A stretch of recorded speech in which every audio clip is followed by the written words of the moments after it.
All the way from the start, I can feel it in my heart, like all the way from the start. Hey, what's going on out there? I'm Sean Devine. Hope you all are doing well. Today I have a new tutorial where we're going to talk about how to get louder mixes. This is probably the number one question I get. Many of you are exporting your mixes and you're comparing them to other commercially released records. You're listening in the car, you're listening on your Spotify, and your mixes sound really quiet compared to other commercially released tracks. Now, there's a whole other conversation about the difference between mixing and mastering, but nowadays those two processes are starting to become more and more closely related and intertwined. A lot of you, myself included, are achieving your loudness in your mixing session and not relying so much on stereo bus processing to get your levels. Now, I'm a more stylistically aggressive mixer, meaning that I like to push my faders and I'm not as concerned about how hot I'm pushing things to the stereo bus. And then in terms of any processing on the master, I'm just trying to keep things in check. I want to keep things from clipping, and I'm putting any kind of icing on the cake just to make sure that it's ready to go. Now, the other approach is that you're going to want to be more conservative with your levels in the mixing process and rely more on the heavy lifting to be done in the mastering or the stereo bus processing. And that is going to be relying on a limiter to be doing the heavy lifting versus your faders and your actual levels in the mixing that's being pushed to the stereo bus to do the heavy lifting. So let's talk about first just the kind of ideology or where this originated for me. Was I was actually working with an engineer in a studio who had a hardware SSL console, you know, the big massive mixing console that you see in a lot of studios. And he would actually keep the G master bus compressor that was on the SSL board. He would leave this engaged and mix into it.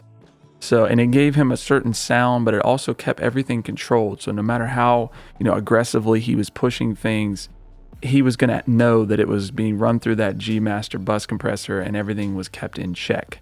So we're not going to be using the G compressor today, but the method and the approach is very similar in that we're mixing into a limiter.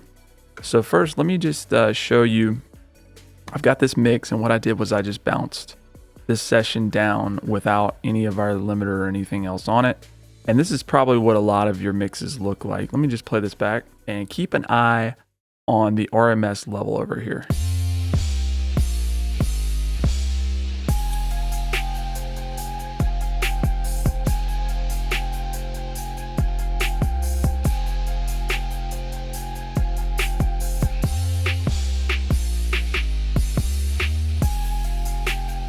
All right, so our RMS has given us a reading of like -18, and you see in Logic we've got about 8 dB of headroom. It does get a little louder over here, so let's just say we've got 6 dB of headroom. So plenty of headroom there to work with, and when we export this, it is going to be quite a bit quieter compared to a commercially released track.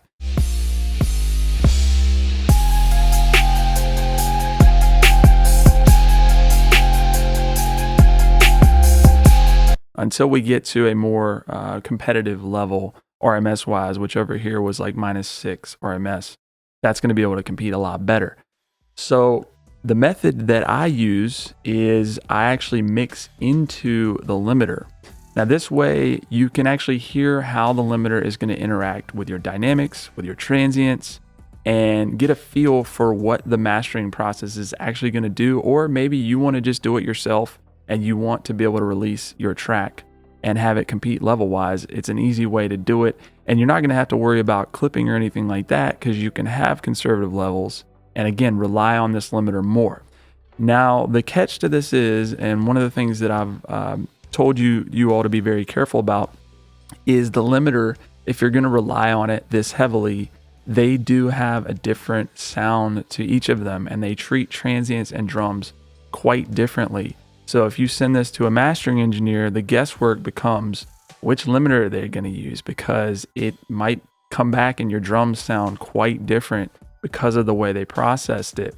So we want to experiment, or I encourage you to experiment with different limiters to find out which one is the most transparent, which one treats your dynamics the best.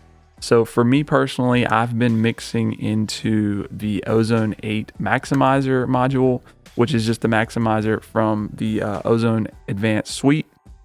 And I just set it to any kind of really transparent IRC, which these are just the different algorithms that the limiter is using.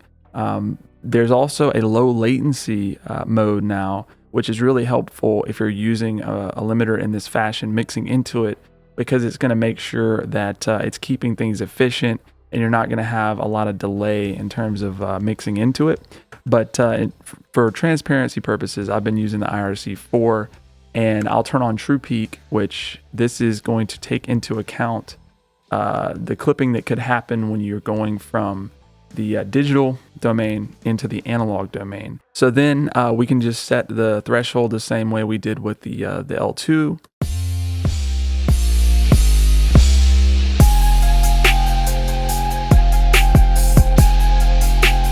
So now when you're mixing into it, we can really focus on, let's say, our kick. Where is our kick? Let me mute the mix. Let's go, or excuse me, the bounce. And we'll go to the actual mix. Let's see, where is our kick?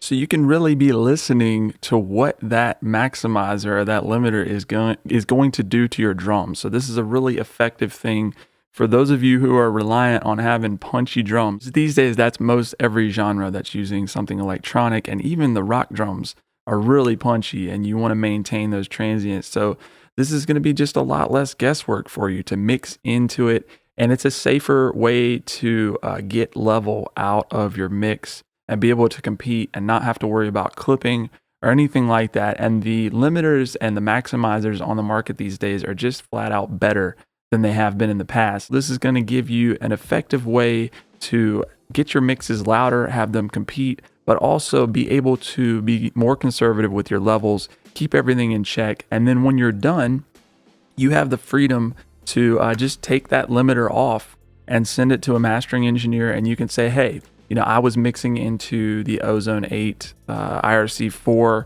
so I really want to maintain that sound. If you do decide to use a limiter like that, that's my preference. And you can tell them that, and then they can do what they need to do in addition to that. But at least then you're not leaving one of the most important aspects of really the mix and the master and the levels in general to them to choose, which one they use. You want to know what it's going to sound like and tell them, hey, this is the one we need to go with. All right, y'all, so I hope this is helpful. If you have any questions about getting louder mixes, feel free to leave a comment below. If you learned anything in the video, please like and subscribe, and we'll talk to you soon. All the times you broke